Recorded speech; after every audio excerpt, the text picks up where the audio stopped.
My Irish granny always told me, education changes lives. She would tell me stories of growing up in poverty in Northern Ireland and how she made sure her children, my mother and her brother and sisters, got a good education so they could avoid the same poverty that she grew up in. And the stories always ended with the message: education is important. Education gives you opportunities. Education means you can look after your family. She and my granddad were lifelong Labor voters because they knew that Labor supports public education. Education for everyone, not just those who can afford it. I count myself very lucky to have grown up in a family that values education and values education for girls.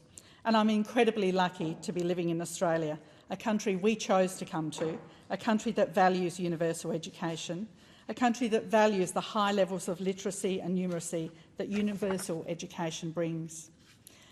As we move from the information age into the digital age or the data age or the AI age, whatever the preferred term is, education will only become more important. Education helps people make sense of their world. It helps people gain skills to make the most of the opportunities that come their way. And increasingly, we know that those opportunities will be the skilled jobs that we need now and that we will need even more in the future. We want Australians to be ready for those opportunities. We want Australians to prosper as individuals and as a country. And that requires, as my Irish granny knew, education for all, so that we are all ready to grab those opportunities. Labor values education for all, which brings us to this bill. The Better and Fairer Schools Funding and Reform Bill 2024 allows the Commonwealth to deliver more funding to public schools. It puts in place protections to ensure the Commonwealth's share of public school funding can't go backwards. It also introduces new transparency reforms so that parents and school communities can see what improvements this funding is delivering to students across the country. The 2011 Gonski Review stressed the need for an equitable school funding system, that government should fund schools based on need, the School Resource Standard or SRS, and that the system should ensure that differences in educational outcomes are not the result of differences in wealth, income, power or possessions, that social disadvantage shouldn't impact educational outcomes, and that each child gets the educational opportunities according to their abilities, talents and efforts. That shouldn't be controversial. And so the Australian Government has committed to working with state and territory governments to get every school on a path to 100% of its fair funding level. The Australian Government has negotiated the Better, Fairer Schools Agreement to deliver the pathway to full funding. The agreement will run from 2025 to 2034, providing a consistent focus on key reforms for schools and teachers to implement over the next 10 years. This will see the Australian Government lifting its share for government schools in states and the ACT, if they sign up to the agreement, to 22.5% and 40% in the Northern Territory. If agreed by all states and territories, this equates to an extra $16 billion in Australian Government funding for schools. This is the biggest investment in public education by an Australian Government in this country's history. Amendments to the Australian Education Act 2013 are required to enable these new funding agreements, and this bill will enable the Commonwealth funding shares for government schools to be tailored to support the varied funding arrangements across each jurisdiction. It will set a funding floor for the Commonwealth share of government schools at 20% for 2025 and later years, and 40% for the Northern Territory government schools from 2029.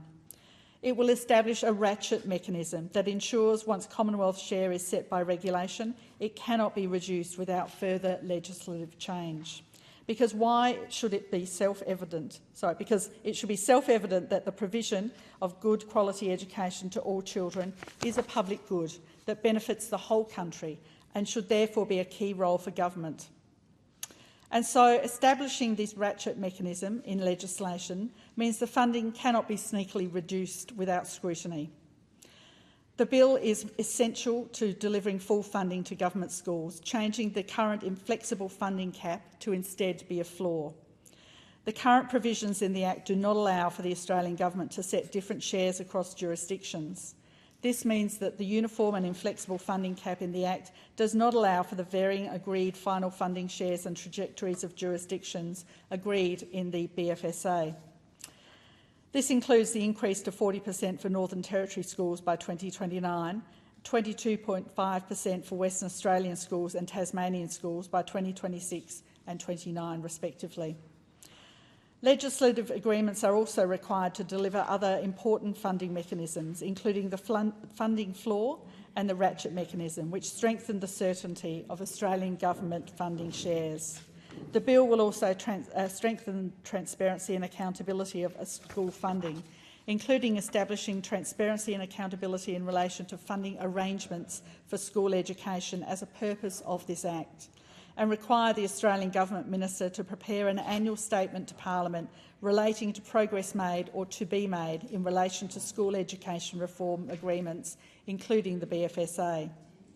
Because if you believe, as I do, that the role of government includes provision of basic community-level services such as education that help individuals but also set up our country for future success, that the role of government is about enabling the provision of public goods at a community level, providing benefit back to the individual taxpayers in both the services they directly use but also the broader standards of the community that they live in, then this is something that's worth protecting and monitoring.